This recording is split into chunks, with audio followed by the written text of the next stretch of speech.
As the new leader of the Decepticons, I command you to subscribe to Spurs in Focus. From outer space to San Antonio. Splash! Go Spurs, go! And that is nothing but net.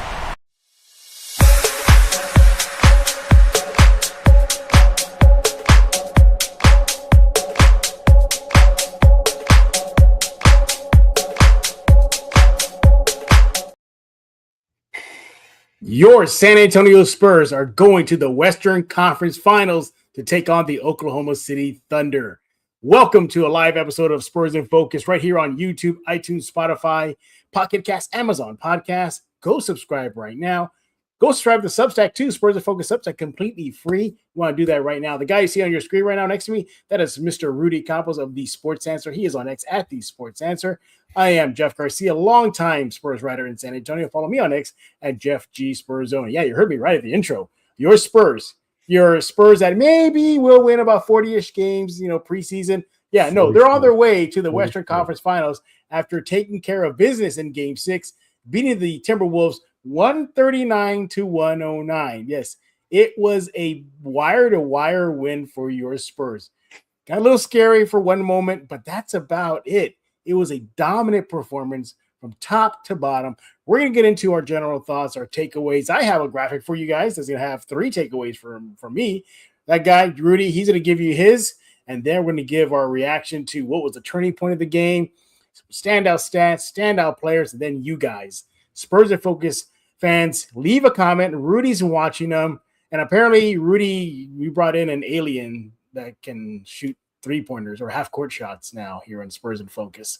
Yeah, we brought in a little graphic from our great producer Shemaya Reed, where it's on the Sports Answer show on the Friday Drive, but we're also putting it on Spurs in Focus too. Yeah. But don't forget, Jeff, I had to go with another name because it's Rudy. I don't know ball. Campos Jr. I saw that, man. Yeah, some guy pushed back on you today. Yeah, apparently because of my De'Aaron Fox. Because of my De'Aaron Fox take, I should not talk Spurs basketball. Yeah. I don't know basketball. So, yeah, I mean, I didn't call Spurs in 6. No, I didn't call Spurs in 5 against Portland. Or Fox to San Antonio, right? I didn't call Fox to San Antonio almost a year and a half before it happened. I mean, I don't know anything, Jeff. Trust me. Yeah. I don't know why you. But that's like the go-to argument for everybody, isn't it? Oh, I know. It's the go-to thing. You can just smoke somebody in a discussion, and they go, you don't know ball, and it's simple as that. Yeah. Well, I like it because the guy had to create a Twitter profile to get 16 followers just to come at me to say that. I guess. I mean, somebody has a burner. Somebody has. Hopefully, it's Kevin Durant. Hopefully, he heard me on the Friday Drive earlier today with Derek. So, who cares? Yeah, and by the way, you also didn't call that Harper was going to be the goods too. Oh no, completely not. I sneezed and actually put him number 1 on my prospect board. I didn't even say he was going to be good at Rutgers. I said he was going to be terrible. So I mean, there you go. Screw it. Oh, Rudy Campos. Yeah, don't worry, Rudy. The tide will turn. The tide will turn soon. But hey, everybody, again, we're going to react to the Spurs big time Game 6 win. It was. Let me. It wasn't close, yes, by the scoreboard. They got a little nervous in the second period. We're going to get into that and so much more. Let's start it off. What do we think about the win? First of all, a wire-to-wire win for your Spurs. They came out and they punched first. They had, I believe, it was like an 18-5 lead to start the first quarter. The Timberwolves, throughout the game, Rudy, had no answer for the Spurs. Even when they made their massive push, by that point, the Spurs had a 29-point lead. Mm-hmm. Yes. We're going to be nitpicking here because it really was a dominant performance. The stats show you just how dominant it was. But that's how much of a dominant performance. They were leading by nearly 30 points at one point, 29 points for your silver and black. That's the type of dominance you need in a closeout game. That's what you need from your young Spurs that have practically zero playoff experience. Mm-hmm. And Rudy, what I liked about it too is that was what I was nervous about heading into the game, is like, how are they going to handle a closeout game on the road against a Minnesota team that's been there, done that, and is on their, in a back to a corner. And wow, they just put it on the Timberwolves. So they took care of business early, weathered the storm, and then second half, It was not even a contest. It was just total destruction pretty much for the entire game. So right off the bat, coming out strong, held the poise, held composure. Those are some thoughts I just I want to start those off with. Your thoughts? Yeah, I mean, the biggest game to close out a series is the clinching game itself. I mean, it's hard to close out a series, especially against a good team like Minnesota. But the Spurs came out, I mean, extremely hot, 36-27 after the first quarter. Of course, when they had a 29-point lead, some local media guy said start honking, and I was like, come on, man, you can't do that. Don't know who that was. But nonetheless, when he put that, they ended up making a comeback. They had got it down to, I believe it was like 12 at one point. And you started to think, okay, this is that Minnesota run. Spurs kept their composure, something that has been a key word all season long for San Antonio. When we expected the wheels to fall off, they never did. Kept their composure. They kept doing what they do. Locked down on the defensive side, continued to draw fouls, frustrate Minnesota to the point, Jeff, where we saw Chris Finch and the rest of the starters quit and just not playing in the fourth quarter. With about 8 minutes to go in the fourth quarter, they decided to just throw up the white flag, throw in the towel. I would say, man, I mean, it was pretty much a Drago against Apollo Creed match tonight. The stats, we're going to get into stats later, but overall, this is the dominance of a Spurs team that is A, focused, and B, I mean, Jeff, again, because I don't know ball, I'm going to mention this. You have to give credit to not just the players, but the coaching staff, man. Yes. This is a coaching staff where Sean Sweeney is probably the most experienced playoff coach. I mean, they have done a remarkable job putting these players in the best possible position to win every single game. They've looked dominant. It's going to be a tough series against OKC, but I'm going to tell you what, this coaching staff is going to make the right adjustments. They're going to capitalize on what they did in the regular season. Congratulations to the Spurs. You beat Minnesota. You are one series away from going back to the NBA Finals. Wow. Yeah, it's amazing. It's amazing. Again, a team that was projected to win about 44, 45, mid-40 range team to start the season, and here they are knocking on the door of the NBA Finals. First, got to get through Oklahoma City. We're obviously going to talk about that on Spurs in Focus this upcoming week and so many more, but a little bit maybe tonight. One other thing I want to talk about the Game 6 win, Rudy, is this. What I saw from this team was a killer instinct, collectively and then individually.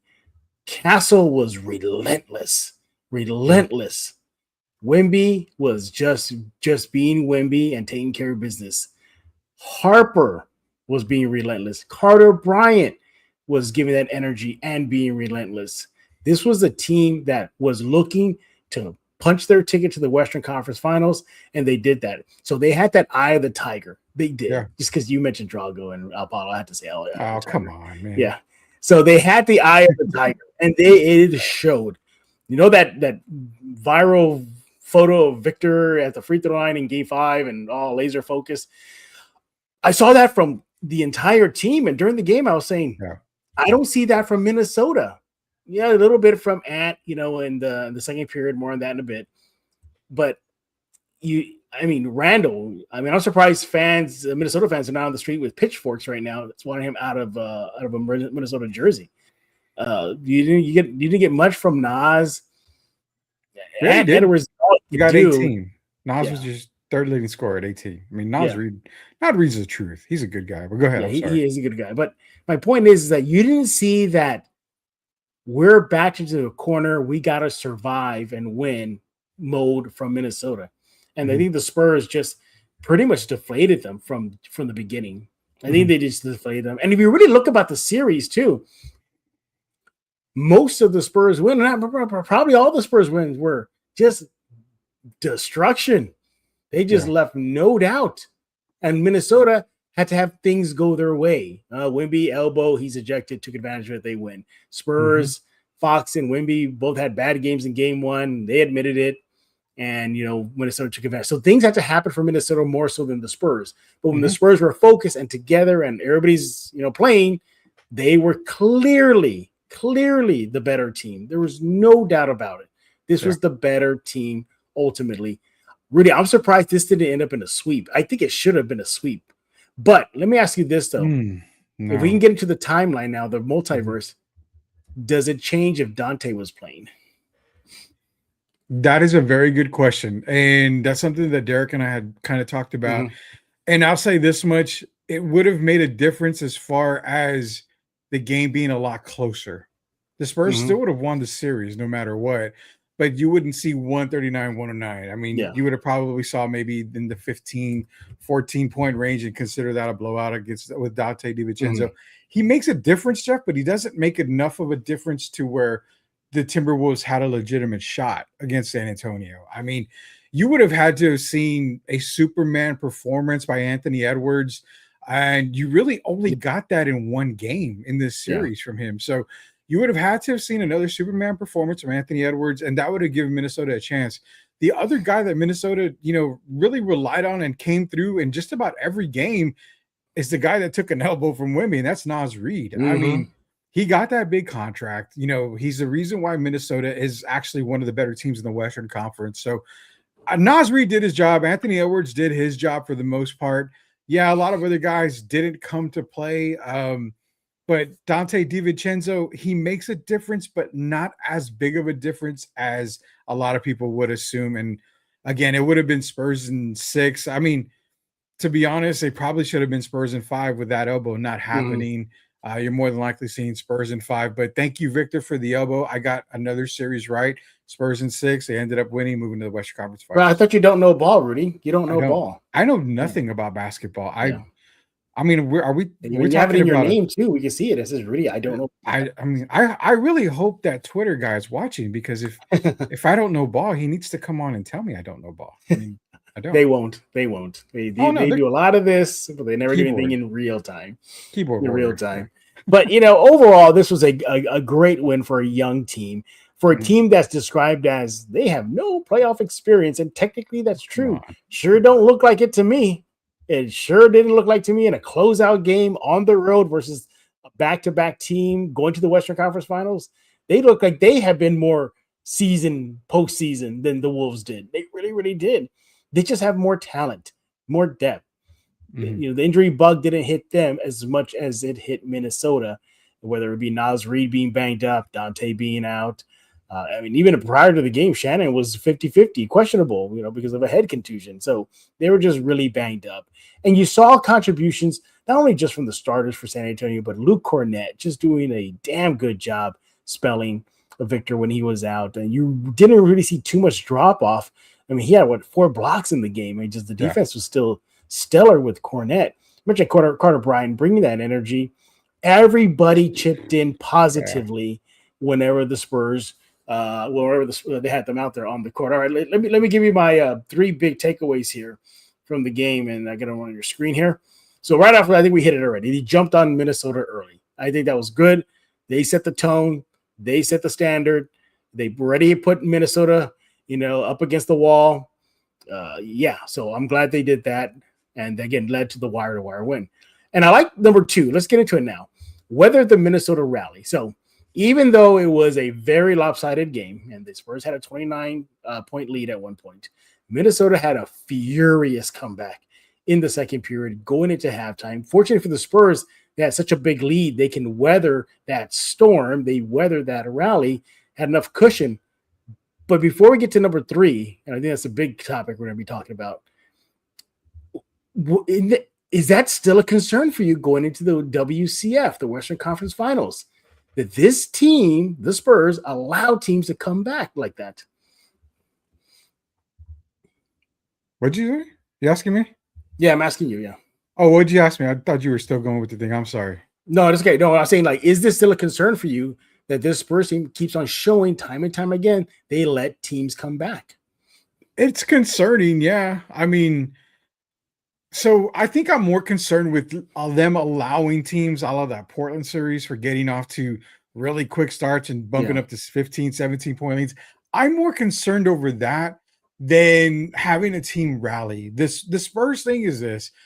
Mitch and the coaching staff, they do a tremendous job at calling timeouts at the right position. When they see that San Antonio is struggling to defend, they kind of change up their defense. They kind of make a couple of substitutions, and it has seemed to work all season long. It's not a really big concern for me right now. It's gonna be one of those things where when they play OKC in the Western Conference Finals, if they get up by 14, 15 points. OKC is the second best team in the league, number one overall in the league. But truly, if you think about it, they're still behind the Spurs. If you take what they did in the regular season, San Antonio technically has the better team, I think. And if the Spurs have a 15-point lead against OKC, that is one team that can erase that lead in a matter of a few minutes. So it's not concerning now. It's concerning against OKC. But I will say this team has grown up since the regular season. They are not playing these playoffs like rookies at all. It seems like they've played there, they've been there before, they've experienced, and it just comes down to really, Jeff, it's like we've said, they don't really care what anybody says. They're not worried about anything. Right. If they lose, no big deal. If they lose a lead, if they're up 20, they recoup, they regroup, they come back, and everything's fine again. So I'm not as concerned as probably a lot of other people are. I will be shaking my head and biting my nails if it happens maybe in 2 games in this series, or if it happens in multiple games, then it's a concern. But I don't see it happening. I don't see it happening at all. I mean, I'm going to be real with you. It's hard for me to see it happening in this playoffs. No, it really is. And finally, I think this is kind of like the big story for me is the play of the guards led by Steph Castle. The guards were dominant versus Minnesota. So I got the numbers here, everybody. This is staggering. So for the game, Harper, Fox, Castle combined for 68 points of the Spurs, total points to win the game, 139, obviously. So that's nearly half. 20 rebounds combined between the three, 17 assists. They shot 16 of 21 from inside the three-point line. And outside the three-point line, collectively, they go 9 for 13, good for 69%. Rudy, I thought this trio of guards doesn't work. I thought there's only one basketball. It can't work. I thought they can't shoot. Well, in a closeout game, in the playoffs, in the West Finals, semifinals, 69% shooting from the three shot, 76% shooting from inside the three line. They collectively had 3 blocks and collectively were a plus 70. This trio of guards just themselves alone, you practically didn't even need Victor in game 6 because these 3 guys would have handled business. Your thoughts? Absolutely. I mean, I'm not the one that said this 3-guard rotation would have worked. I'm the one that said that you should play all 3 guys at the same time if needed. They would get you off to if these 3 guys started, they would get you off to a very fast start. I posed the question to Derek. You were watching earlier when I said, have you ever seen in NBA history a trio of guards like the Spurs have? None, nowhere. I said the closest thing that you can get is Mitch Richmond, Tim Hardaway, and Chris Mullin. That is about the closest you have seen. And even at that, these Spurs guards play both ways, defensively and offensively. This is collectively the absolute 100%. And I challenge anybody out there to try to get me on this. You have never seen a trio of guards that this Spurs team has assembled. They are all important. They should all remain with the Spurs. I hear this. I hear the salary cap talk all the time, but Dylan Harper you're getting 4 years of Dylan Harper on a rookie contract. You're going to get another, couple of years of Castle on a rookie contract. But guess what? They own the bird rights. You can match any offer and you can go above the cap space to pay for those players. So you're almost essentially talking 8, maybe 9 years of this trio of guards that are going to dominate the league for a very long time alongside the big guy in the middle and Victor Wembanyama, who's going to be a max guy, a super max guy here pretty soon. So, yeah, this trio of guards, Jeff, is unbelievable. It's going to be a reason why if they get to the NBA Finals, they could potentially win the NBA title. It's going to be because of Wemby. But it's going to be because there's really no way to stop this trio, especially with the emergence of Dylan Harper. Holy cow, man. Yeah, it just got so much better. OKC is the one team that can't do it. I will say that. Yeah. But you can slow them down. You just can't stop them. So in the third period, was that they were, for the Spurs putting the team away, Minnesota away. This is what the trio of guards did in the third. They combined for 23 points. They were a plus 26 in the plus minus, 75% shooting from inside the three line, and 66% shooting from the three line, going 4 for 6 collectively. So my goodness, just a dominant performance by the Spurs guards. But if there's one guy that stands out, it's Steph Castle. What a night that he had. 32 points, 11 rebounds, flirted with the triple-double, 6 assists, plus 28 on the night for San Antonio. And he did all that in just 29 minutes of action. And he only had 2 fouls. Way to go, Steph. Good job. And only just 2 turnovers. So that's even good. He played a game. Just wow. And again, in that third period where the Spurs put away Minnesota, he contributed 11 points in the third. Just a balanced effort for him. 19 points in the first half, 13 points in the second half. Just complete and utter, he was the man tonight. And that's what makes the Spurs so deadly. Victor, he had a good game. Yes, we know that, right? But look, it's not all him. It doesn't have to be him all the time. Tonight, it was Castle leading the charge. And then there was Fox. And then there was Harper. And then there was Wemby. This is not a 3-headed snake. This is a 4 or 5-headed snake if it wants to be. You didn't mention Vassell. He could possibly be one of those dragon, triple dragons, King Ghidorah out there style. Yeah, so that's what makes this team so deadly. And if you're Oklahoma City, you got to be sweating this. You got to be sweating this game, upcoming series. But again, more on that later. What do you think about Steph Castle's play tonight? He set the tone early, and that was super good for San Antonio. It was him and De'Aaron Fox got into it early as well. Yep. Both of those guys just dominated Minnesota, but Steph Castle bullied his way to the bucket. He made sure Minnesota knew that he was coming. 2 fouls only. I mean, I was like, wow, only 2 fouls on there. But also keep in mind 2 turnovers. I mean, Steph Castle's been known to turn over the ball a lot more than the other 2 guards have. But he's kept it real low. His 3-point shot was blowing super early as well. When Steph Castle gets going, especially beyond the arc to start the game, it's going to be a long night for the opposition. It showed tonight. Steph Castle in 30 minutes, 29 minutes, scored 32 points. I mean, that's the reason. You said it earlier. And again, the pushback I got back was from a post that you posted about Termini and Johnson on radio and how they said, De'Aaron Fox is at the bottom of the Spurs totem pole. It's not a bad thing. It's just you don't know which guy is going to be the man with these Spurs. It could be Victor on most nights. It could be Steph Castle like tonight. It could be De'Aaron with a quiet 18 points, but he has 10 in the fourth to close out a game. It could be Dylan Harper, who again scores 8 points in the fourth and is a difference maker. There's really no 1A on this team. There's like a 1A, 1B, 1C, 1D. All these guys, to be real, they can lead another team if they really wanted to. I mean, you saw what De'Aaron Fox did in Sacramento. He led them to the playoffs. You see how Victor is. Steph Castle can go somewhere. Dylan Harper can go somewhere. They both can be leaders of a team. Steph Castle tonight, bonkers, man. Bonkers. And you're right. OKC's got to be concerned in a sense because they understand Spurs play physical. They play a ton of defense. They make it rough. They're not afraid to use a couple of fouls if need be.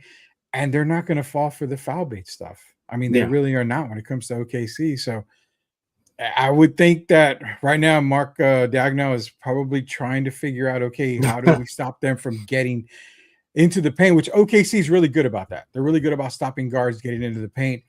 But when the Spurs get going, it's difficult to stop these guys. Yeah, it really, really is. And we didn't even touch on Fox's numbers here. Let me take off Castle here because he got enough shine and deserves it. So he needed the most shine here. But just for Rudy Campos, we'll find a picture of Fox. Here it is. All right. So this is what your guy did. 21 points on the night, 4 rebounds, 9 assists in 24 minutes. And get this, Rudy, he did not even play the fourth period because it was well out of hand already. Plus 26 on the night for San Antonio. 1 turnover. 2 blocks, and 1 foul. And went to the free throw line twice, made them both. And 71% shooting from inside the 3 line. Yeah. In the first half, he scored 13 of his 21 points there. So again, and Mitch Johnson said this about the guy you're seeing your screen right now following the win. He said Fox is a stabilizer. Fox is a guy you throw in there when the team needs to be settled down. That he's a calming presence for this team. So, and it proved it tonight because during that rally, the Spurs looked like they were about to get a haymaker.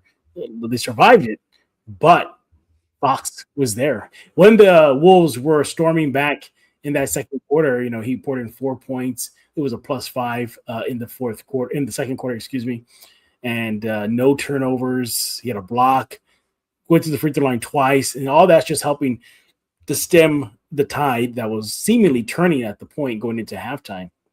So Fox, getting recognized by the head coach, Mitch Johnson, following the game. Your thoughts? Yeah, I mean, he's not worth $60 million. He's terrible, Jeff. I mean, he's absolutely. But you got to trade him, Rudy. You have to trade him. You have to trade him. If you know ball, you know to trade De'Aaron Fox. Mm-hmm. De'Aaron Fox, I mean, good God, Jeff, 24 minutes. Did he really have a better game than Victor Wembanyama? I mean, that's not possible. That's not possible. I mean, he only had 1 less block than Victor. He had 9 assists, 2 less rebounds, 2 more points. No, in all seriousness, man. Yeah. I mean, De'Aaron is that stabilizer. He's the reason why you made that trade for De'Aaron Fox. You Spurs fans always cried about not having a superstar coming to San Antonio. They get traded for De'Aaron Fox, and he ultimately becomes a whipping boy sometimes. But if you look at his numbers, he doesn't have to score 20 a game. I've been saying that since he got here. He can score 12 points, but those 12 points are meaningful. Yeah, not every player is going to have a great game every single night. I mean, not everybody's Michael Jordan or Kobe Bryant or whoever. Yeah. So De'Aaron putting in 12 points, it's just the flow of the game is better with him. And remember, I had asked you last time we were doing the live, I said, focus on the lineups. When De'Aaron and Dylan Harper play, they play so different when it's De'Aaron and Castle or Harper and Castle. Tonight, when De'Aaron and Harper were on the court together, that's when the Spurs started to get that 12-point lead and started to build it up a little bit more.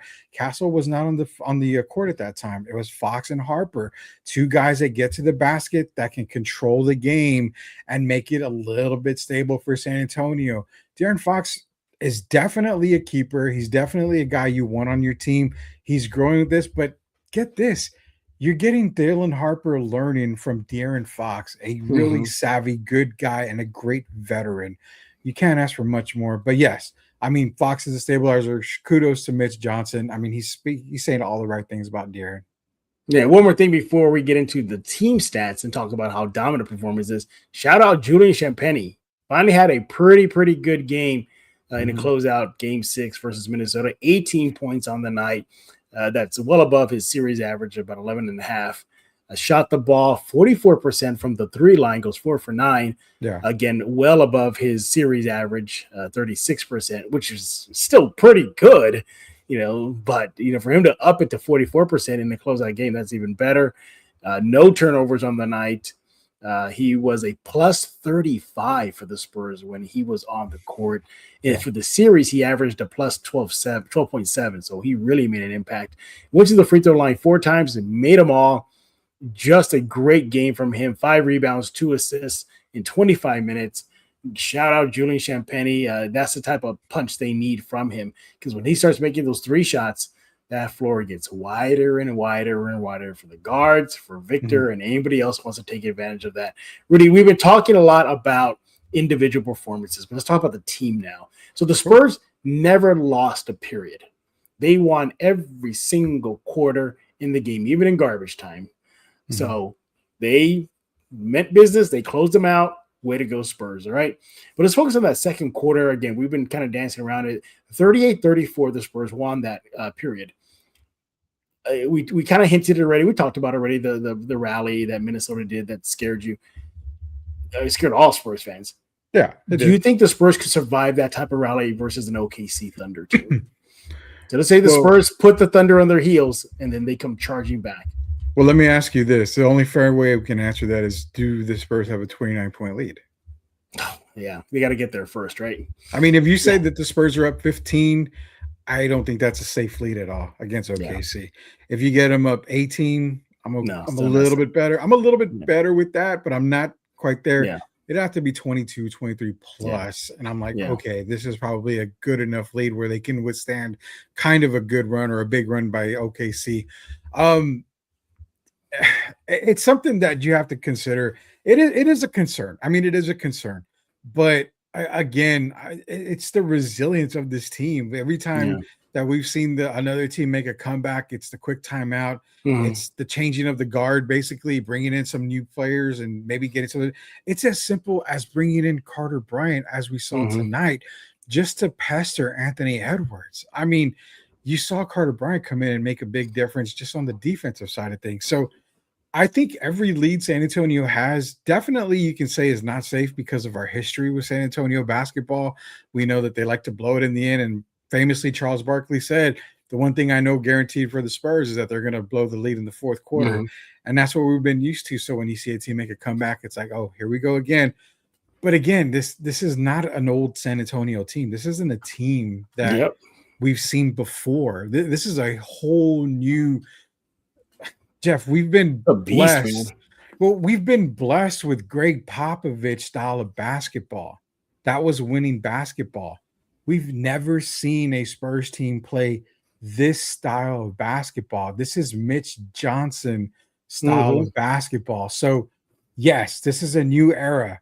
We cannot hang our hats on Spurs blowing leads anymore. It's going to happen. It happens to the best of the teams in the NBA. But this Spurs team, when they have a massive lead, they don't ever stop. They just keep going and they don't stop. Yeah, if they have a little bit of a hiccup, they bounce back. It just comes down to that. I don't think no lead is safe against OKC, but I feel more comfortable that this team could actually withstand a rally by OKC, but it has to be a big enough lead. I was already calling game even during the you called game at like 5 minutes into the first. I mean that's how much I knew this team, Minnesota, was cooked. Did you borrow my DeLorean? I mean, what the hell? I must have. Don't tell anybody. I took the keys when Rudy wasn't looking. But you could, and I'm not. This is not directed at you. Just in general, anybody could have seen that Minnesota didn't have the goods, the juice, the mojo to beat this team. Once the Spurs set the tone to start the game, that tone just told me everything. I said, "Oh, it's done. This game's over." And I was telling people just like, "Hey, yes, I would like this to go. This is how the game's going to go. Spurs are going to come out strong. Minnesota's going to make a run. Spurs are going to respond and then put the game away." I mean, and I was telling people like, "Hey, oh no, Minnesota's going to probably do another run even after the massive run, but the Spurs are still going to win."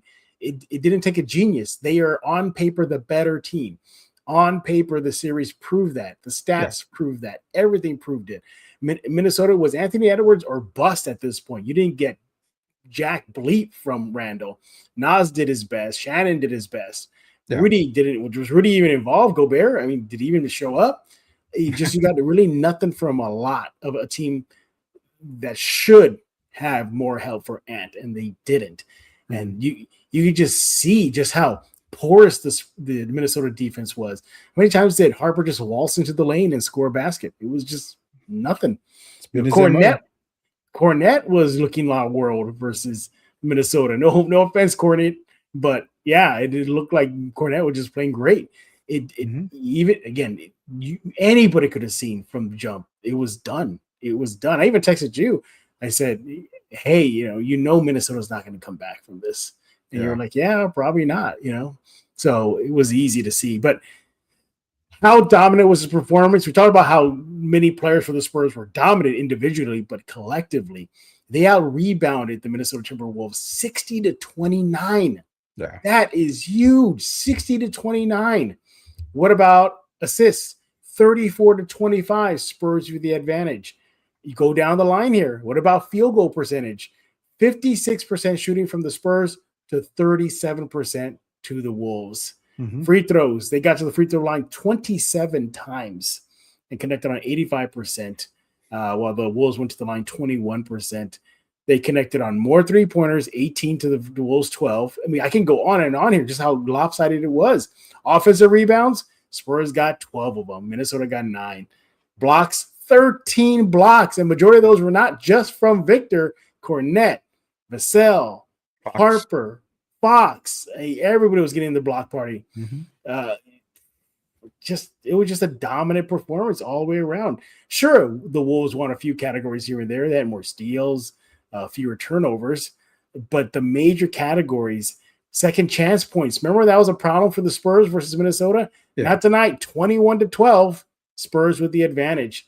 Fast break points, 17-5 Spurs. Biggest lead, it did get up to 37 points at one point, and largely in the second half, and that was just garbage time.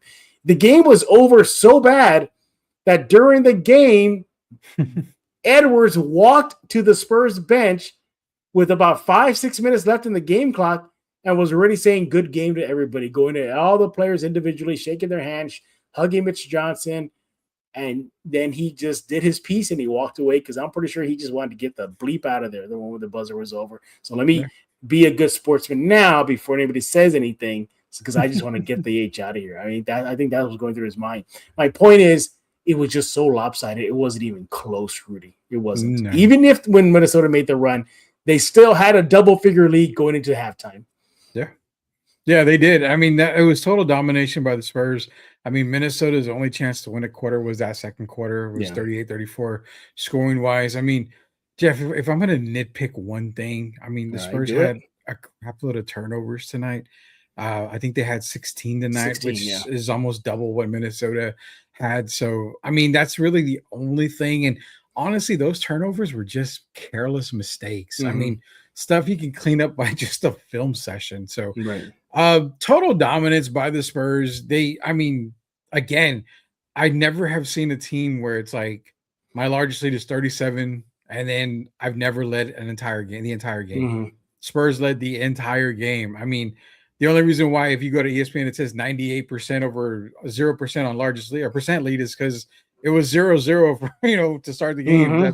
That's what it is. And that was the closest Minnesota was all night, was like 0-0. So it was a total dominant performance. 3-point shooting obviously is going to be key, especially if you're going into OKC, into that series. Spurs need to shoot the ball. They need to shoot roughly about 44-45% from beyond the arc against OKC to make it tough on them.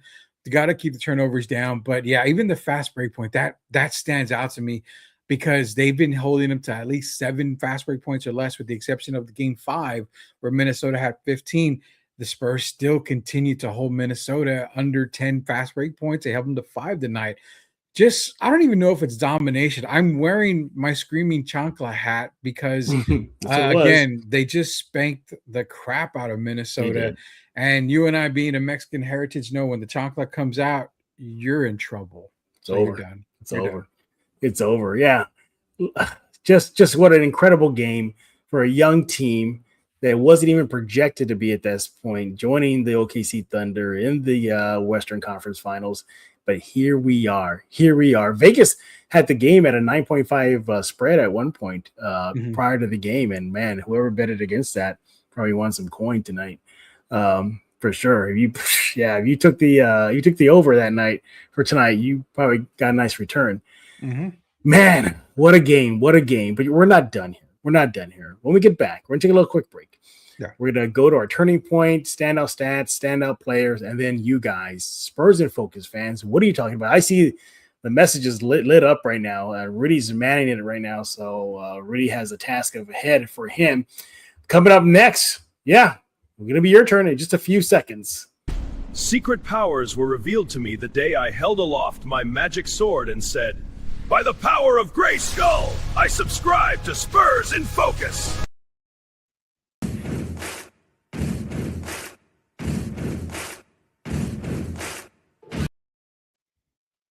All right, can you take Mumra one-on-one?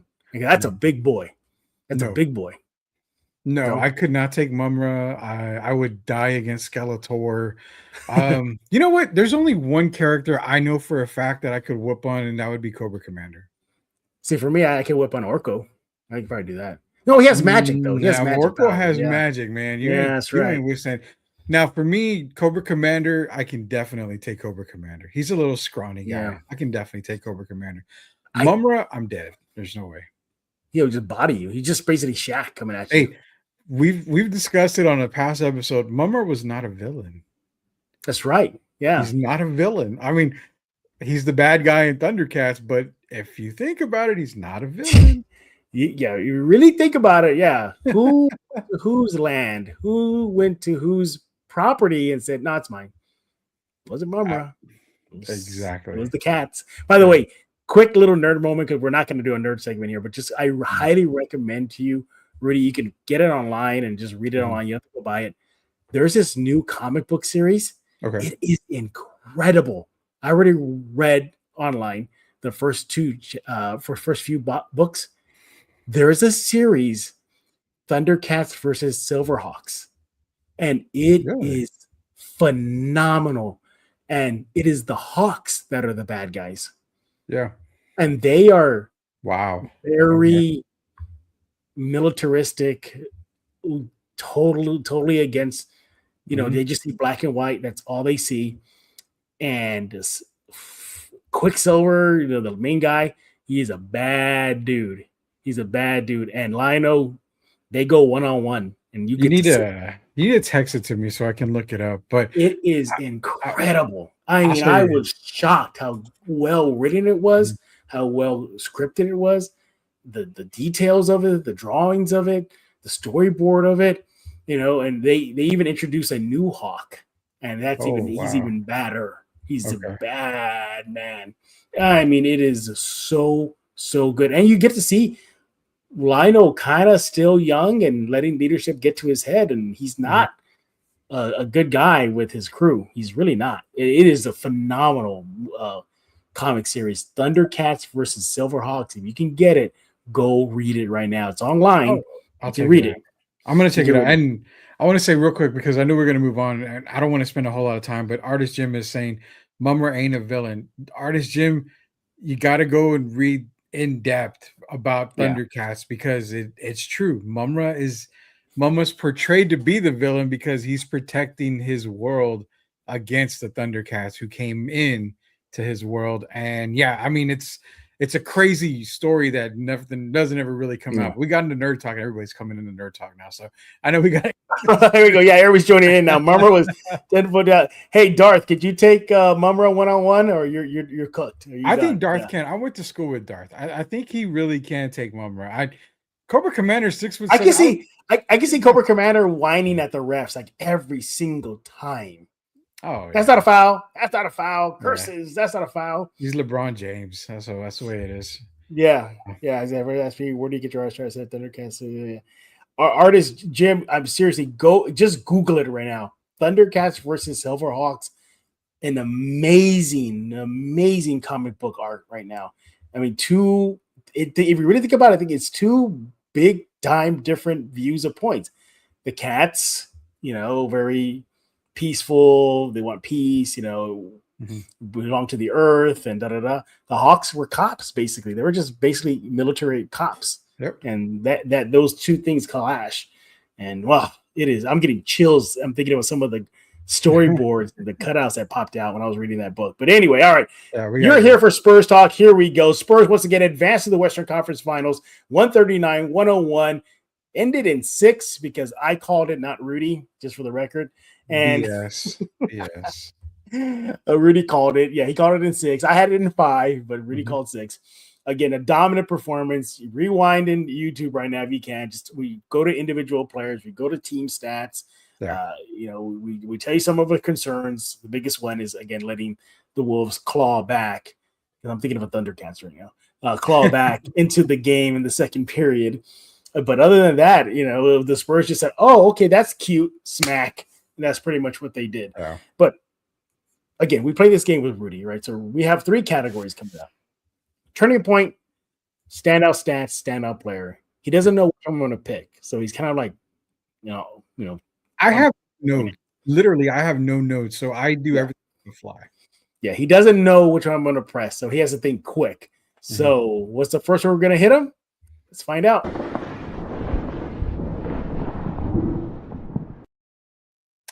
All right, standout players. I usually leave the easy ones for Jeff because I don't know ball, so I'm going to take the easy ones all the time. I got two of them, and one of them is a guy that contributed big time tonight without doing much, and I'm going to give him his love again. It's Carter Bryant, man. I mean, he Yes. came into the game, he guarded Anthony Edwards. I mean, he was switching off of his opponent. He was making Anthony Edwards work his tail off tonight. Yes, he when was in the game. He was diving for loose balls. He was getting rebounds. He was making just the right plays at the right time. He was able to just be a menace. And comparable to a former Spur, when he plays defense, he moves similar to Bruce Bowen. And we remember how Bruce really was with San Antonio back in the day. I think Carter Bryant's going to be fighting for potentially starter minutes in the next couple of years. When I say that, I mean, he's not going to actually be a starter, but he could maybe be that Devin Vassell replacement on the starting five. But yeah, Carter Bryant in the OKC series, he's going to be huge. He's going to have to be the same way he is a past, especially with SGA, AJ Mitchell. I mean, they've got a lot of guys that Carter Bryant can defend too, as well as maybe even Chet Holmgren from time to time. So that's my first standout player. You probably assumed that I'm going to go with De'Aaron Fox. I always do. That's the easy You're one. defending your guy. Defending your guy. Me and De'Aaron Fox are like best of friends. We don't even know. We don't even know it yet. He probably supplements the sports answer. Yeah, we're best friends, and he don't even know it yet. No, Derek's more of a best friend to him than I am. But my standout player of the game is the rookie. It's the other rookie. It's Dylan Harper. 15 points off the bench, 5 rebounds, 2 assists. No fear in this kid's eyes ever. I mean, the concern was, the transition to the NBA. Guys, if you've heard me for the last year or so, I've been telling you this is the reason why Dylan Harper was number 1 on my draft board. He was my number 1 prospect because he is that NBA ready. He was ready to go prior to going to Rutgers. He only went to Rutgers because, you got to get a year in college under your belt. Yeah. So he is a player that he's the son of a star in the NBA, Ron Harper, who was one of the better two-way players in the league when he played. And Dylan came into the league ready to play from day one. San Antonio is blessed to have a player like Dylan Harper. Why? Because he was the missing piece to form the best trio of guards this league has ever seen. Let me repeat, ever seen. One NBA player that I've talked to says he can't name another trio of guards that he has ever seen in his years of basketball. So Dylan Harper is my standout player of the game. I think he's going to continue to improve throughout this playoff series. And again, 15 points doesn't seem like a lot, but it's huge because he makes it difficult for his opponents to guard him. Dylan Harper, you are my standout player of the night. Could you throw in, as far as trio guards, that was some of the best? Clyde Drexler, Porter, and Drazen? No. Drazen in Portland was not that good. He didn't get the playing time. Okay. Now, if he would have got the playing time, I could have maybe seen that. It was funny because I asked Derek, and Derek's like, there's nobody. And he goes, I'm even thinking Boston. I'm thinking the Lakers, the obvious ones. He goes, there is nobody, no trio of guards that has ever been assembled the way that these three guys play together. None. Yeah. Period. Who was with Mark Price and Steve Kerr? Who am I missing? Craig Elo? It was Craig Elo, Mark Price, and Steve Kerr. Not even close because the defense. These guys, this trio plays both sides of the ball. That's so hard. And we got one mention here, and I'll give this. Jordan, Paxson, and Hodges. No, absolutely not. Never have you seen a trio of guards like Harper, Castle, and Fox. You could never find one that plays both ends of the court and that can dominate a game as well as they do. What about the Thunder's guards? So that would have been the closest one, but you're talking Lou Dort, Alex Caruso, and SGA. Lou Dort is a streaky shooter. Obviously, you throwing McCain in there? No. I wouldn't even throw McCain in there. You can maybe throw AJ Mitchell in there and maybe replace him with either Lou Dort or I'll take out Lou Dort, yeah. But even if you go Caruso, AJ Mitchell, and SGA, Jeff, you're at a handicap with Caruso. I mean, AJ is not a really good defender either. So I mean, okay, I got one. Bring it on. Stop me if you heard this one. What about Mitch Richmond, Hardaway, and not Drazen, Sharunas? Well, the closest that we've seen is Hardaway, Richmond, and Mullen. That was the closest that Sharunas was a part of that crew. Sharunas was, but Sharunas was. He didn't. I don't think that would have worked. Sharunas was a true power forward. Mullen could have played the two. He played a perimeter though. I mean, he really had a face-up game. He did. That could be a close one. It goes back to Golden State. Golden State had the best assembly of three guys in the backcourt that could make it happen. You can interchange Mullen and Sharunas however you want. That could be the closest. And that was actually the only three guys that I could come up with. And Derek was like, yeah, that's probably the only three that he could come up with too. There's literally no other trio of guards that we've ever seen. Yeah. So yeah, this is a different Spurs team, man. It's different. It's scary different. It is. It's very scary different. Yeah. Standout players. Well, quick. I know you mentioned Carter Bryant. Just real quickly, he had 3 points on the night.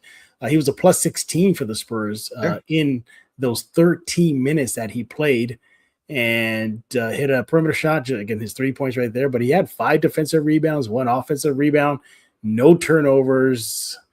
So yeah, he definitely did a good job. But yeah, Carter Bryant, I think he's definitely going to be key for the upcoming series versus OKC. But again, that's for a future episode coming up quick, because I think, by the way, everybody, OKC Spurs starts this freaking Monday. I know. It's that quick of a turnaround. And guess what? They're not going to be at home. So I think there's already been reports out there that the Spurs are going to fly back to San Antonio tomorrow, or technically today now after midnight. They should be landing in a couple of hours, actually. Yeah. They should be landing soon, and then they're probably going to get a breather and then take off to OKC, and they're going to be there for a few days before coming back to San Antonio. Remember, OKC has the home court advantage in this series, so keep that in mind, everybody. I'm going to do Rudy a favor. I'm going to pick De'Aaron Fox. What? It's one of my 2 standout players. Okay. De'Aaron Fox, we all know what we did. 21 points on the night, 4 rebounds, 9 assists. A plus 26 for the game versus the Minnesota Timberwolves, and he scored 8 points in the pivotal third period to knock out the Wolves of the game. And by the way, perfect from the free throw line, 100%. So all in all, a great job. By the way, he had an effective field goal shooting of 95%. So keep that in mind. For me, I guess the obvious is obviously Steph Castle, 32 points, 11 rebounds, 6 assists in 29 minutes, a plus 28 for San Antonio. All right, those are pretty easy, but at least we got all 3 of the guards in. So there's that. All 3 of the guards in. All right, so what is Rudy going to be in the hot seat next? Any, mini, miny, mo.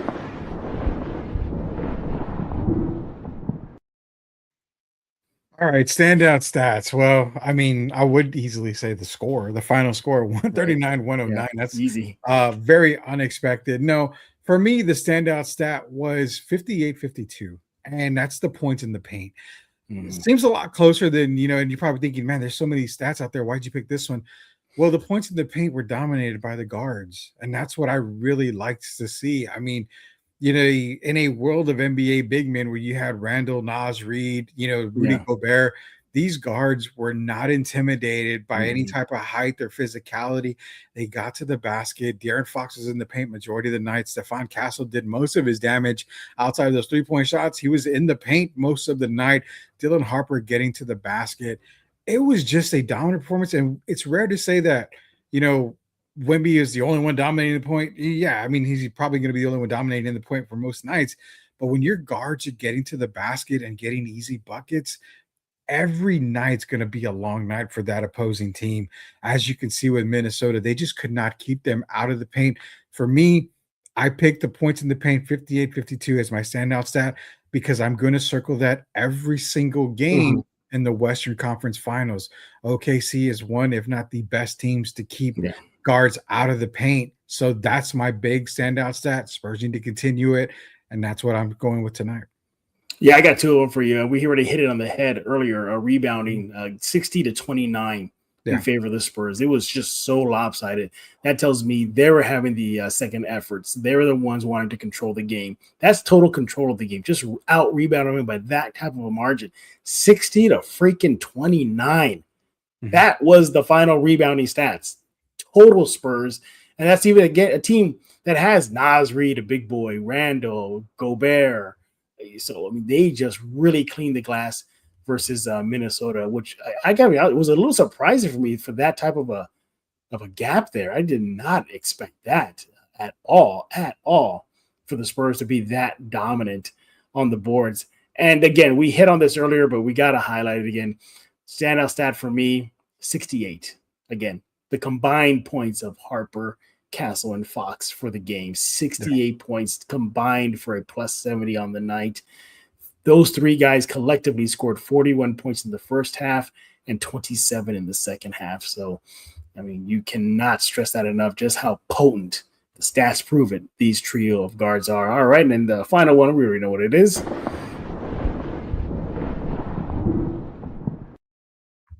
Is this one that we agree on? When I think so. I think if I know where you're going, yeah. I think I know where you're going. Second quarter, the T-Wolves, they clawed back and they brought it back down to a 12-point lead, I believe. Mm-hmm. And then the Spurs just said, you know what, enough's enough. Oh, that's cute. Smack. Yeah, that's cute. You know, thanks for showing up here. I'm going to throw a little bit of a wrench in the turning point here. And that was when De'Aaron Fox went out with that ankle injury. Because I don't know. I mean, but I was also wondering about other Spurs fans because that could have been a turning point, not only in a game, but in a series as well. If De'Aaron Fox goes out with an ankle injury, now you're relying on Dylan Harper and Stephon Castle to play extra minutes and be that more extra. Remember, Stephon Castle can get into foul trouble pretty early. So knowing that De'Aaron was fine, he came back, he ended up finishing the game. That was a turning point for me that he was okay. No problems whatsoever. I'm sure the ankle's going to be sore, but that's kind of one where I thought, okay, that could have been a turning point, not only for the game, but for the series as well. I mean, because if Minnesota clawed back and ended up getting a W and you're without De'Aaron Fox, there's no telling how game 7 goes. So the 12-point lead that they were able to get to, that was probably the biggest turning point because the Spurs after that, I could have just turned off my TV and just followed the game on ESPN stats. It was that kind of a boring of a game, but I had to get something, and it was that right there. Pretty much that's it. Other than that, I mean, Ant saying goodbye with 8 minins to go in the game. That was a good turning point. Yeah, that was a great turning point for Minnesota fans. I'm sure they're like, "What the hell is going on?" But that was it for me. For me, the turning point was that run from that Minnesota did, not because it put the scare in everybody, because I think it was a little bit of a wake-up call for the Spurs to like, hey, snap out of it. You know, this is the real deal. This is a closeout game. Wake up. And boy, did they wake up. So I think for me, that was a turning point. Little dose of reality for the young Spurs that say, hey, yes, you are ahead on the series, but this is still a dangerous team. Yeah. Minnesota proved it.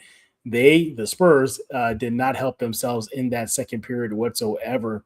If you look at some of the numbers in that second period when the Wolves were coming back, barely escaped the second quarter, 38-34. But, you know, the Wolves were just really, really making them pay. You know, hit 3 3-pointers in that second period. They were shooting great, at least for their standards, because they were having a bad offensive games of late, 42% shooting. But what was different was 6 offensive rebounds. They had no turnovers in that second period. My point is that, I think that was a good wake-up call for the young Spurs because, you know, I feel like this is going to be on like a repeating record here. But, you know, in Portland, we said in the Portland series, said, oh, can't do that versus the Minnesota Timberwolves. They'll make you pay. You know, you can fast forward now. Well, you can't let your foot off the gas because guess what? The Thunder are probably going to take advantage of that and not stop until they are well ahead. Yeah. So again, lessons learned through every series. And as Victor Wembanyama said after the win, he said pretty much, he says like he's already learning how each of the level competitive goes up. He said from Portland to Minnesota, it was a leap. And he said this, he goes, from Minnesota to Oklahoma City, he goes, it's going to be a big leap. So he didn't say just a leap. He says it's going to be a big leap in competitiveness. And guess what? That OKC team is well rested. They're like, hey, we don't have to travel. We don't have to get on a flight. We're good. We're settled in from our series versus the Lakers. So we've been planning for you, game planning for you. So, yeah, that level of competitiveness is going to really, really show in game 1 on Monday. Yeah, such a great, great night. But we cannot end the show without talking to you guys, the Spurs in Focus fans. I've been watching it, and this is Rudy's job on the show. He manages the comments, but he might have a tall task ahead of him. Because I read that number right, Rudy? That's how many people are wanting to chime in right now? Yeah, we got a ton of comments in. Right, bring it on. I'm going to get one real quick that just came in, and it's from Darth, one of our supporters here. He brought up a really good point, and I had to double take this, Jeff. He didn't remember the Spurs having a steal. It was just a total defensive dominance. And he's right. The Spurs only had 2 steals compared to Minnesota's 9. Yeah. It seemed like the Spurs had a whole lot more steals tonight, but they did not. That is a great point by Darth. I appreciate that comment right here.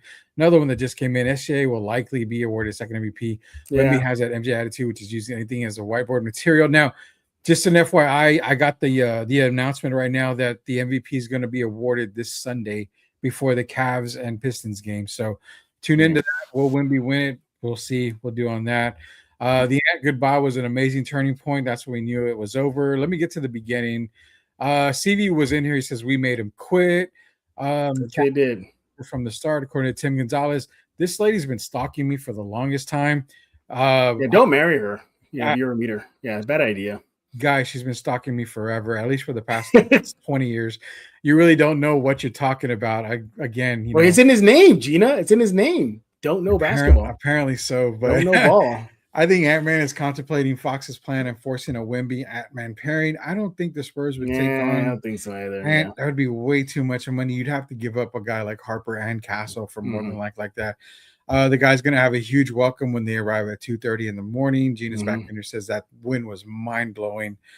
People are celebrating. Jeff and Rudy, we're heading to the Western Conference Finals. Jacob is saying on to the next. Absolutely. We got a whole lot. Wait, Jacob, are you doing okay overseas? Yeah, he's overseas now. Grading the market. You know what? Grading the market. I got a text earlier that it might go international. I can't believe that. Look at that. We may have an international show here. He showed me some like weird Wemby magazine out in the country that he's in right now. I was like, I started to go, what is that? Because I don't speak the language there, and he had to explain it to what it was to me. Yeah. Well, apparently we might get some grading the market international style. We made Jaden McDaniels look like an all-NBA, no defense. Absolutely. Tim was asking, he says, I want to know from both Jeff and Rudy what pinpoint having you seen Harper improve or grown since his Rutgers days and from his first game against the Mavericks from opening night. So what improvements have you seen from Dylan Harper when he got drafted by San Antonio? And again, his first night as a Spur against the Mavericks.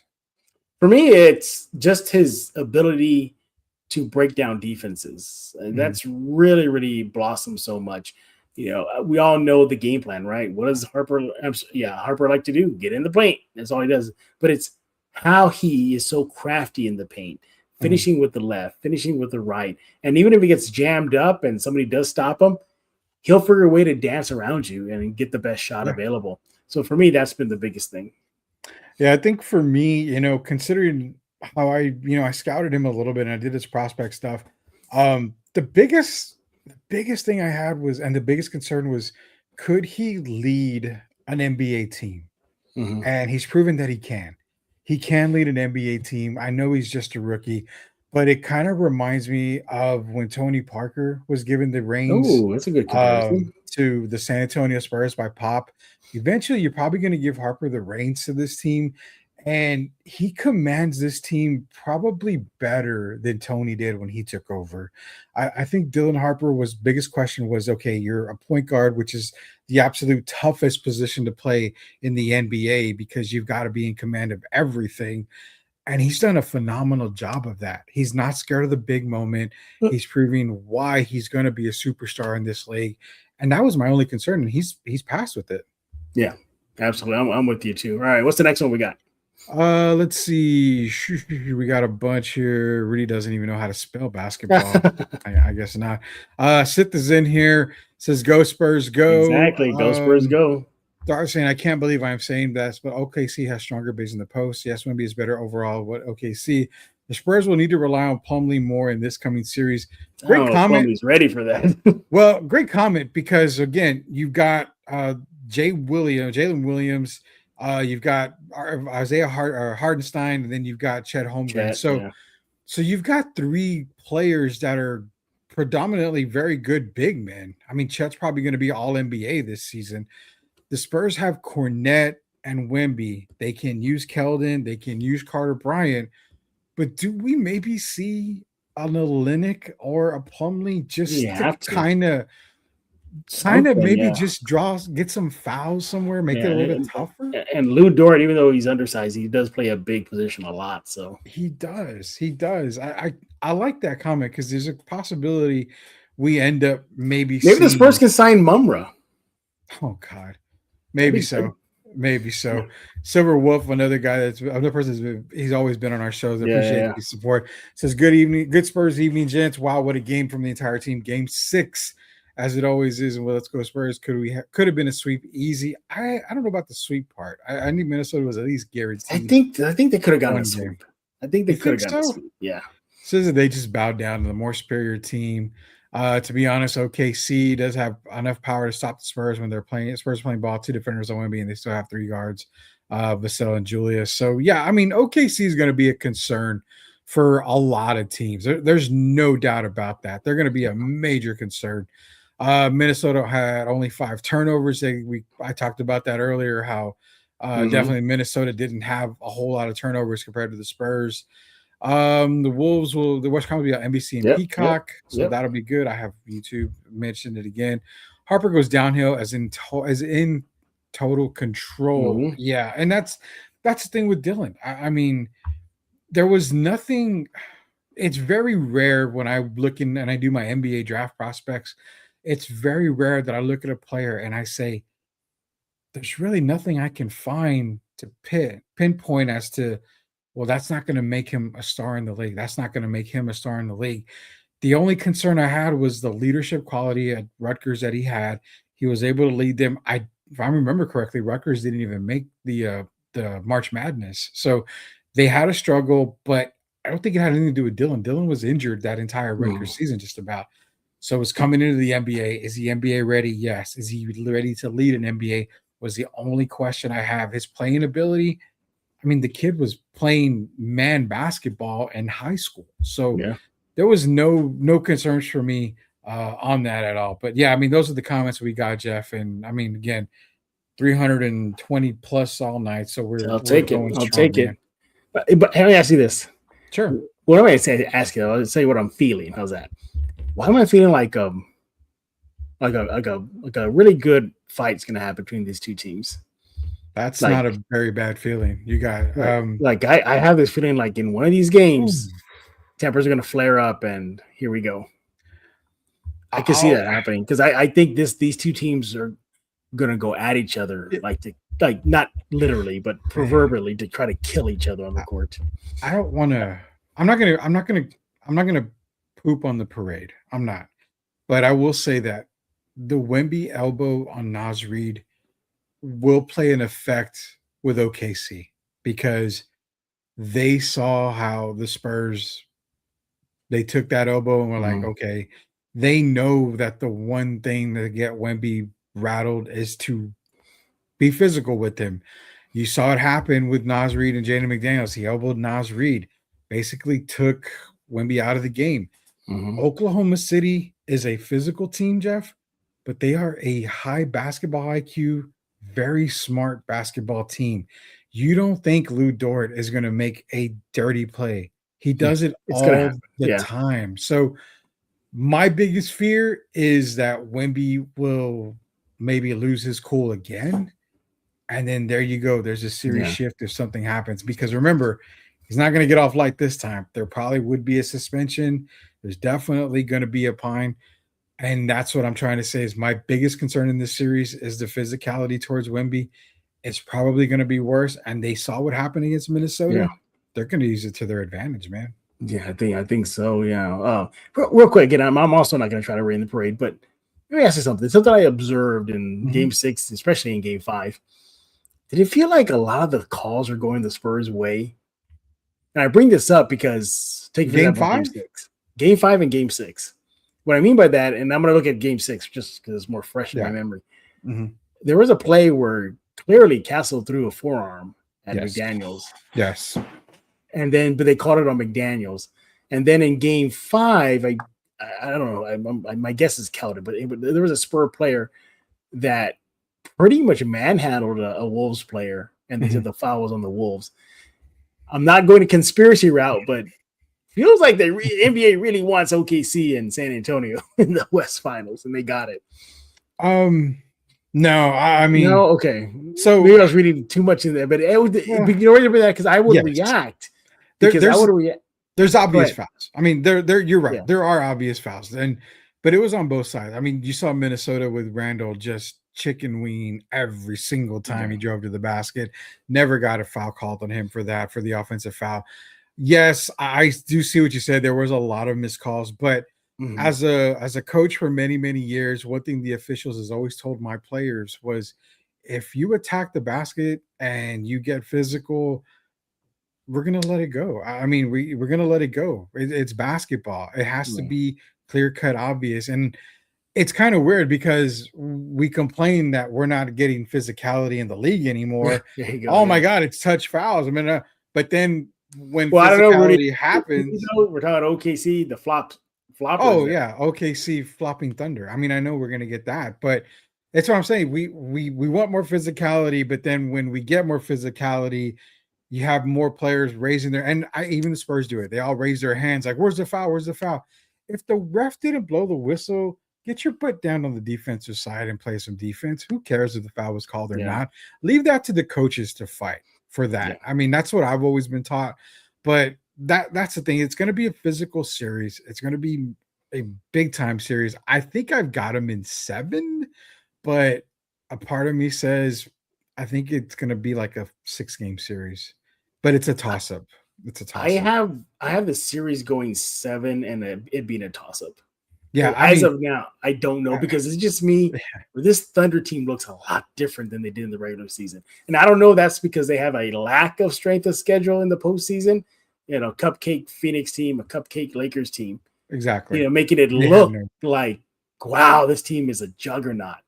But they do look on point. They haven't lost a game in the freaking postseason. But again, they played Phoenix. They played the Lakers. So, well, it's like I said, OKC Phoenix was Oklahoma City against our beloved, school, Central Catholic. And then they played, OKC and the Lakers were like Our Lady of the Lake. I mean, there was no chance for any of these teams at all to beat OKC. Different team coming in with San Antonio. They played both sides of the ball. Before we go, let me ask you this now, because this might even intrigue you here. Is there a possibility that we may see a low-scoring game because of defense? No. Now, when I'm saying low, I'm not talking 88 to 84 like old days. I'm talking maybe like a 104 to 101 or 104 to 99.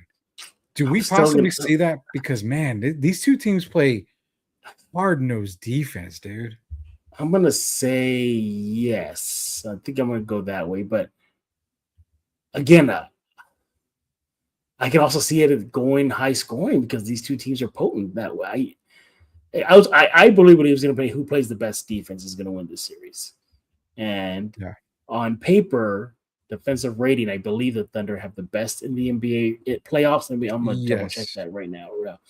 Yeah, they do. So, actually, no, it's the Spurs. Oh. The Spurs have the number 1 defensive rating right now at 103.9. Let me just double check the Thunder here. 103.9 for the Spurs, and the Thunder, they have a defensive rating. Oh, they're 6th in the NBA in the playoffs at 110.7. But again, does it go back to strength of schedule or lack of? They didn't need to play that much defense against Phoenix because they're Phoenix. Lakers, maybe a little, but not too much. No, I don't know. I don't know. I know the game's Monday, but I think this series goes 7, man. Let me give Spurs fans a little hope here. There was a couple of games, I think games 3 and 4 against the Lakers. The Thunder did struggle in those games. And there was even I think the early last in game, game right? 2. Yeah, especially Closeout the game. last game. They struggled against the Lakers in a couple of those games. The Spurs are leaps and bounds better than the Lakers. So again, that's why I've been telling a lot of people I don't Oklahoma City this year just doesn't have that same championship feel like they did a year ago. And Thunder fans are going to kill me for this, but go back and look at the finals. They probably don't win a title if Halliburton doesn't get hurt. I mean, Indiana was in complete control of that series, man. So OKC, yeah, they are your defending champs, but they are a Halliburton injury away from possibly not being NBA title winners last year. And that says a lot. I mean, this year, again, they dominated the regular season this year, go into the playoffs. They're not really playing anybody until now. Now they get a team that has been battle tested. And I'm hoping the Spurs expose them because then I can change it to Rudy knows ball and not doesn't know ball. But there's a couple of comments before we go, man. Jeff wants to see a wrestling match. And I told you, they used to call me that back in high school. Jeff, Booty. I ain't going Rudy the Booty Campos. That was my name. Austin Williams on X is in here. Congrats, Spurs fans. It's good to see you back on top from a Nuggets fan. Much love, man. You gotta love those Nuggets fans, man. Nikola Jokic, all these guys out there. I really did want to see Joker versus Wemby, though. I was kind of hoping for that. I did too, because I took the Nuggets to win the title this year. Yeah, we know why you wanted it. Yeah, that would have been awesome. I think the Spurs beat OKC at least once at home. OKC, that's a good one. 111, 110, maybe Thunder rusty. Real quick before we go, Jeff, last question. How important is game 1 for San Antonio? Oh, huge. So first of all, they go to extremes now. So if they get smacked up, then that I hope it doesn't hurt their high psyche. I don't think it will, but that could send a strong message to the Spurs of, hey, we're the kings around here, not you. Yeah. If it's a slim loss, I think there's hope with that. Mm-hmm. You take that into game 2. If they win, well, I think that's just cherry on top there because it just goes back to the regular season. Yeah, we dominated this team. But again, I don't think Jalen Williams played any of the games versus the Spurs. I don't think he played any of the games. AJ Mitchell didn't play, I don't think. And then I think Jeremy Kane just played the last game against San Antonio. And then one game doesn't even count because there was a bunch of bench players, like their second unit played the whole game. Yeah. So again, we're gonna look into Spurs Thunder. We're not giving it too much. We're going to go into player matchups, series preview, how the Spurs got here, how the Thunder got here. We'll look back at the regular season and then ask the big question, does that even matter at this point, the regular season? Mitch Johnson said that after the game, said the regular season doesn't really count right now going into the OKC Thunder series. So again, we're going to have that all covered for you this upcoming week. Again, Monday night, Game 1, Spurs at Thunder. So just keep that in mind. Mm-hmm. And hopefully a win would come. I'm nervous for this series. This is the series that everybody wanted. This is a series that all fans, just NBA fans, basketball fans could be salivating about. Don't be scared. We'll see. We'll see. Rudy's scared. He doesn't want to admit it. He's scared of the Thunder. If I put a Thunder jersey in front of him, he's going to go around the table and cringe and cuddle up on the bed because he's scared of the Thunder. All that good stuff. All right, we have time for one more comment? Sure. Let me see what we got here. We had one. Pick the best one. The best comment. Oh my God. All right. Well, you know what? I mean, we got to all of them. The latest one that came in, I believe the first 4 games will be the visiting team will win. Okay. We got. Oh, you mean wait, what? I guess Spurs win the first 2, Thunder win the next 2. Oh, I see. So Austin's back in here. Says, how do we feel about SGA flopping? Does that very big time. Yeah, that takes out the guards quickly for San Antonio, or any defender who's on them. Man, imagine, I can see Castle getting in foul trouble quick. Yeah, and I see that too. But is this a game? This is so tough, and I think I can't really answer about the SGA flopping because we've seen it all year in the past couple of years. It's a reason why he's an MVP. because he gets the free throw line, quadrillion times. But It's a quadrillion. But floppy, man, you're talking about the Western Conference Finals. I don't know if the refs are going to buy into it too much. I think he gets a few calls, but I don't think they really buy into it as much as a lot of people think. I'm just going to go out on a limb there and say they probably don't. Reason why is because, again, you had a superstar like Anthony Edwards, and he didn't get a whole lot of calls against San Antonio. So maybe against OKC, the refs do swallow the whistle again. I don't know. I mean, I really don't know. Yeah. It's tough to say. So yeah, it's going to be an exciting series, everybody. Again, if we didn't get to your comments, we'll definitely get you the next live one. Let's see if you guys really think since Spurs on this. No, the Spurs talk smack if you watch the game. Spurs, they do. Oh no, sorry.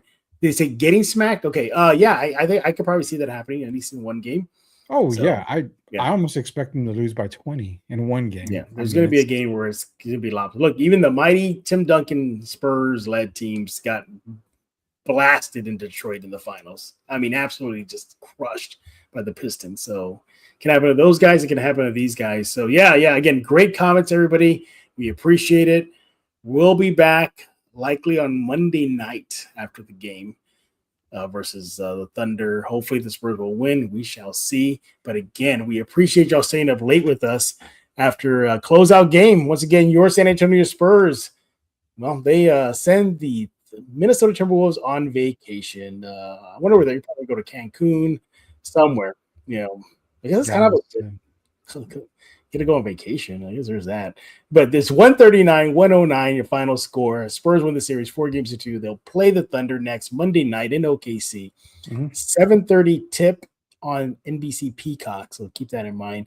But we'll be here after the game to talk how things went after game one. Don't forget to subscribe to Spurs in Focus on iTunes, Spotify, Pocket Cast, Amazon Music, YouTube Music, obviously YouTube itself. You want to subscribe right now. We appreciate it. Spurs in Focus, Substack, completely free. You don't have to pay a dime. Go be part of the crew. Just hit subscribe and you're in. A lot of content there. You can find out if you're living in San Antonio, where you can find some of the best freebies, including free pizza after a Spurs playoff win. Go find out right now where you can go cash in on that and so much more. Rudy, I know you're going to be busy at the answer, aren't you? Yeah, man, we've got Spurs in the Western Conference Finals. Definitely talking about that. We'll probably go live for Sports Answer again sometime next week. We may have Jeff on. See if we can get Derek on. But football season, man, I hate to change the channel, but football season's coming up. The schedule just got released yesterday. Well, 2 days ago because it's already tomorrow. But we'll get into all that. I love the Chargers or the Chargers. The Halo theme one was great.